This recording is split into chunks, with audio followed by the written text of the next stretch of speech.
ये बात है ईयर 1988 की, जब स्कॉटलैंड के करीब समंदर में दुनिया की सबसे ज्यादा एडवांस्ड और सबसे ज्यादा ऑयल प्रोड्यूस करने वाली रिग जोरदार धमाकों से गूंज उठी और सिर्फ चंद ही मिनटों में समंदर की नजर हो गई। पूरे 3 महीनों तक जोर लगाने के बावजूद भी इन्वेस्टिगेशन टीम को इस हादसे की असल वजह मालूम ना पड़ सकी। लेकिन फिर 3 महीनों के बाद जब ऑयल रिग का मलबा समंदर के नीचे से निकाला गया तो उसमें से कागज का एक छोटा सा टुकड़ा मिला और उस टुकड़े में जो कुछ लिखा था उसने सारे हादसे की हकीकत को खोलकर सामने रख दिया। जेम टीवी की वीडियोस में एक बार फिर से खुशामदीद।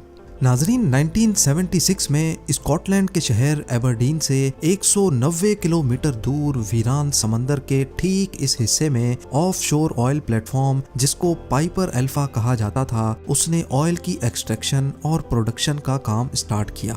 पाइपर अल्फा एक बहुत ही मजबूत और एडवांस्ड ऑयल प्लेटफॉर्म था जिसमें 185 किलोमीटर फी घंटा के समंदरी तूफान को भी बर्दाश्त करने की सकत मौजूद थी। था तो ये समंदर के एक ऐसे हिस्से में जहां दूर दूर तक कोई शहर आबाद नहीं, लेकिन पाइपर अल्फा अपने आप ही एक शहर था, क्योंकि एक वक्त में यहाँ 226 वर्कर्स रहते थे जो शिफ्टों में 24 घंटे काम किया करते थे। अपने दौर की हाई टेक रिग होने के साथ साथ पाइपर अल्फा दुनिया की सबसे ज्यादा प्रोडक्टिव रिग भी थी, जो अपने अच्छे वक्तों में डेली 3 लाख से ज्यादा ऑयल के बैरल्स प्रोड्यूस करती थी। इसकी कामयाबी देखते हुए 4 ही सालों के बाद यानी 1980s की शुरुआत में ही इसको नेचुरल गैस और लिक्विड पेट्रोलियम गैस की प्रोसेसिंग के लिए भी इस्तेमाल किया जाने लगा। इसका टोटल वजन 20,000 टन था, जो तकरीबन 100 ट्रेन इंजन्स के बराबर बनता है। और अगर इसकी ऊंचाई का अंदाजा लगाया जाए तो ये समंदर के सरफेस से 90 फीट ऊंची थी, जबकि इसका आधे से भी ज्यादा हिस्सा समंदर के अंदर हुआ करता था। जी हाँ, ये फ्लोटिंग ऑयल प्लेटफॉर्म नहीं था, बल्कि हैरत अंगेज तौर पे इसकी फाउंडेशन 750 फीट समंदर के बॉटम से उठाई गई थी। पाइपर अल्फा का मेन काम ऑयल की प्रोडक्शन था, जिसको प्रोडक्शन डेक पे किया जाता था। इस डेक पे कई मॉड्यूल्स इंस्टॉल्ड थे, जिसमें मॉड्यूल ए ऑयल और गैस को पंप करता था, मॉड्यूल बी और सी ऑयल और गैस को प्रोसेस करता था, और इन सब को पावर देने के लिए और पूरी रिग की इलेक्ट्रिसिटी नीड्स को पूरा करने के लिए मॉड्यूल डी था, जिसमें हैवी जनरेटर्स लगे हुए थे। ये एक बहुत ही कॉम्प्लेक्स प्रोसेस होता है जिसमें पार्ट्स की रेगुलर मेंटेनेंस भी रिक्वायर्ड होती है, और इसी मेंटेनेंस के लिए पाइपर अल्फा पर 200 से ज्यादा वर्कर्स की आर्मी रहती थी, जिनके लिए प्रोडक्शन डेक के ऊपर कंपार्टमेंट्स बनाए गए थे। वर्कर्स अपनी ऑफ शिफ्ट में यहाँ रिलैक्स करते थे, जिसके लिए एंटरटेनमेंट, कैफेटेरिया और स्लीपिंग क्वार्टर्स भी मौजूद थे। 6 जुलाई 1988 वाला दिन भी दूसरे दिनों की तरह इन वर्कर्स के लिए एक रूटीन का वर्किंग डे था। सुबह के 7:45 पे मेंटेनेंस स्टाफ ने एक पंप की मेंटेनेंस के लिए कंट्रोल रूम से परमिशन मांगी। कंट्रोल रूम के शिफ्ट ऑपरेटर्स ने पेपर वर्क के बाद उनको परमिशन दे दी। आपको यहाँ बताते चलें कि ये किसी भी ऑफ शोर ऑयल प्लेटफॉर्म पे सेफ्टी को बरकरार रखने के लिए एक रूटीन वर्क होता है, इसीलिए इसमें कुछ भी एबनॉर्मल नहीं था। नॉर्मली ऑफ शोर रिग्स समंदर के बॉटम से भी कई हजार फीट नीचे से ऑयल और गैस को पंप करती हैं, उनको प्रोसेस करती हैं और फिर कंप्रेसर पंप्स की मदद से उनको रिग से बाहर पाइपलाइंस के जरिए एक्सपोर्ट किया जाता है। क्योंकि यहाँ बात हो रही है क्रूड ऑयल, नेचुरल गैस और एलपीजी की, जो कि इंतहाई इनफ्लेमेबल फ्यूल्स हैं। इसी वजह से इस सारे प्रोसेस में कई सेफ्टी वॉल्व्स भी लगे होते हैं, ताकि अगर किसी वजह से भी कोई पंप खराब होता है तो जमीन से निकलने वाली खतरनाक गैस का वॉल्व ऑटोमेटिक बंद हो जाए। पाइपर अल्फा की प्रोडक्शन डेक पे पंप ए गैस को कंप्रेस कर रहा था, जबकि पंप बी बंद पड़ा था, क्योंकि उसका काम पंप ए को बैकअप देने का था। अब नॉर्मली एक पंप कई दिनों तक चलता रहता है और उसके बाद उसको रेस्ट देकर दूसरा पंप चलाया जाता है, या फिर अगर एक पंप खराब हो जाए तो उस सूरत में दूसरा पंप स्टार्ट किया जाता है। दोपहर के 12 बजे मेंटेनेंस वर्कर इस पंप बी के सेफ्टी वाल्व को खोलने में मसरूफ थे, क्योंकि उसकी मेंटेनेंस ड्यू थी और इस काम के लिए वो ऑलरेडी सुबह को परमिशन ले चुके थे। शाम के 6 बज चुके थे, लेकिन पंप बी के सेफ्टी वाल्व की मेंटेनेंस मुकम्मल ना हो सकी। इसी वजह से वर्कर्स ने ये काम नेक्स्ट डे पे शेड्यूल कर दिया। और इसमें भी कोई खतरे की बात नहीं थी क्योंकि पंप ए अपना काम कर रहा था और अगर रात गए इसमें कोई मसला भी हुआ तो gas valve automatic shut off हो जाएगा। सुबह की शिफ्ट खत्म होने का वक्त आ चुका था। सारे वर्कर्स ने नाइट शिफ्ट वालों को चार्ज दे दिया। नाइट की शिफ्ट में टोटल 62 वर्कर्स थे जबकि बकाया 164 वर्कर्स ऊपर लिविंग क्वार्टर्स में रिलैक्स करने चले गए। नाइट शिफ्ट के वर्कर्स के लिए भी ये एक रूटीन वर्किंग डे था, लेकिन अब वो टाइम आ गया जब चीजें बिगड़ना शुरू हो गईं। रात के 9:45 पर कंट्रोल रूम स्टाफ को एक अलार्म शो हुआ कि पंप ए ट्रिप हो चुका है।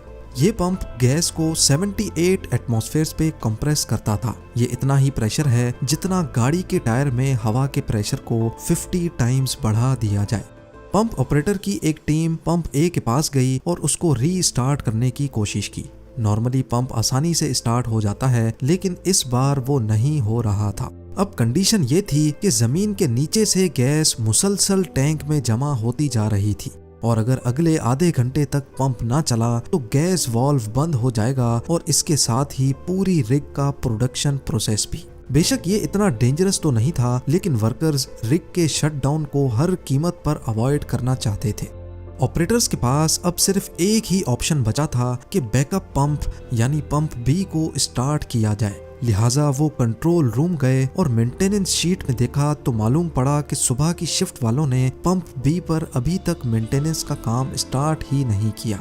ये देखकर पंप बी को ऑन करने का फैसला किया गया। पंप बी को स्टार्ट करते ही सब कुछ वापस नॉर्मल हो गया, लेकिन इसके 10 मिनटों के बाद 9:55 पर कंट्रोल पैनल में कई और अलार्म्स बजना शुरू हो गए और ये कोई वार्निंग अलार्म्स नहीं थे, बल्कि ये गैस लीकेज अलार्म्स थे। यानी ये इस बात की निशानी थी कि रिग में कहीं ना कहीं गैस लीक हो रही है। अभी कंट्रोल रूम का स्टाफ कुछ और करता कि अचानक एक जोरदार धमाका हुआ और रिग में आग भड़क उठी। पास गुजरती हुई एक मेंटेनेंस शिप के कैप्टन ने ये पूरा मंजर देखा, जिसने बताया कि रिग में पहले ब्लू कलर का फ्लेम भड़का था। इस धमाके ने तो जैसे पूरी रिग में हलचल मचा दी। कुछ वर्कर्स ने पानी में छलांग लगाकर अपनी जान बचाई तो कुछ एसओपी को फॉलो करते हुए हेलीकॉप्टर रेस्क्यू का वेट करने लगे। इतने में रिग का तमाम ऑटोमेटिक सेफ्टी सिस्टम एक्टिवेट हो गया, जिसने जनरेटर्स, पंप्स और कंप्रेसर्स सबको बंद कर दिया। वो जहां 24 घंटे शोर शराबा रहता था, वहां अब एक खौफनाक खामोशी छा गई। लेकिन ये खामोशी ज्यादा देर ना चल सकी। 10:20 पे रिग में दूसरा धमाका हुआ। अब धुएं और भड़कती आग की वजह से हेलीकॉप्टर रेस्क्यू का सवाल ही नहीं था। पास मौजूद शिप्स जो अंडर वाटर पाइपलाइंस इंस्टॉल कर रही थीं, वहां से ये पूरा मंजर देखा भी गया और उसको रिकॉर्ड भी किया गया। इस वक्त तक ये खबर आग की तरह फैल चुकी थी। यूरोप समेत पूरी दुनिया के न्यूज चैनल्स इस हादसे को रिपोर्ट करने लगे।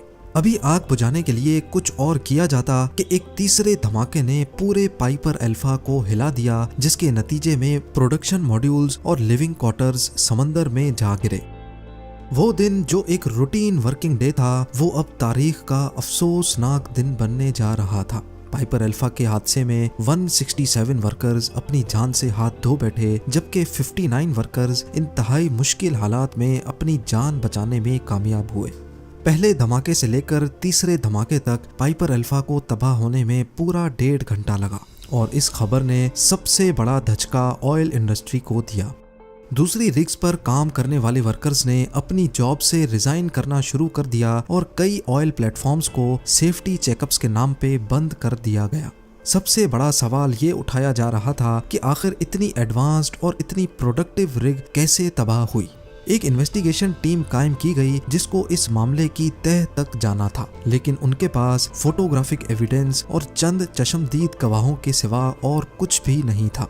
पहले तो किसी को भी इस हादसे की असल वजह मालूम ना पड़ी, लेकिन 3 महीनों के बाद जब रिग का मलबा समंदर के बॉटम से बाहर निकाला गया तो उसमें कागज का एक ऐसा डॉक्यूमेंट मिला जिसने सारी हकीकत खोलकर सामने रख दी।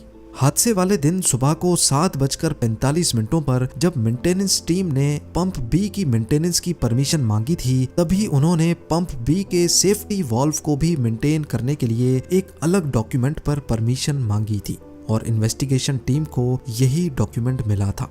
नाइट शिफ्ट वालों ने पंप बी को ऑन करने से पहले ये तो देखा कि पंप बी पर मेंटेनेंस स्टार्ट नहीं की गई, लेकिन उन्होंने दूसरे ही बॉक्स में पड़े पंप बी के सेफ्टी वाल्व को रिमूव करने का डॉक्यूमेंट नहीं देखा, जिसको असल में डे शिफ्ट वाले पहले ही रिमूव कर चुके थे। पंप और सेफ्टी वाल्व दोनों अलग अलग रूम्स में मौजूद होते हैं, इसी वजह से किसी ने भी ये नोटिस नहीं किया कि पंप बी का सेफ्टी वाल्व मौजूद ही नहीं है। पंप बी के सेफ्टी वाल्व ना होने की वजह से उसमें से गैस लीक हुई और 10 मिनट के अंदर ही गैस मॉड्यूल की फायरवॉल फाड़कर बाहर निकल गई और अचानक उसमें आग भड़क उठी। मॉड्यूल सी में भड़कने वाली आग जल्द ही मॉड्यूल बी तक पहुंच गई, जहां हजारों टन क्रूड ऑयल सिलेंडर में मौजूद था। इस क्रूड ऑयल को आग लगने से दूसरा धमाका हुआ, जिसने एलपीजी की गैस लाइन को डैमेज किया और एलपीजी गैस लाइन डैमेज होने की वजह से तीसरा धमाका हुआ। अगर आपको इस धमाके की नोयत का अंदाजा लगाना हो तो बस ये जान लें कि पाइपर अल्फा में जिस वक्त आग लगी उस वक्त उसमें इतनी गैस मौजूद थी कि उससे पूरे यूनाइटेड किंगडम की डोमेस्टिक खपत को पूरा किया जा सकता था। इस एक छोटी की गलती की वजह से न सिर्फ कंपनी को 2 अरब यूएस डॉलर्स का नुकसान हुआ, बल्कि कई कीमती जानें भी इस हादसे में जाया हुई। आज भी स्कॉटलैंड के शहर एबरडीन में इन वर्कर्स की याद में एक स्कल्पचर पार्क मौजूद है, जहां उनकी फैमिलीज रेगुलर विजिट करती हैं। उम्मीद है जेम टीवी की ये वीडियो भी आप लोग भरपूर लाइक और शेयर करेंगे। आप लोगों के प्यार भरे कमेंट्स का बेहद शुक्रिया। मिलते हैं अगली शानदार वीडियो में।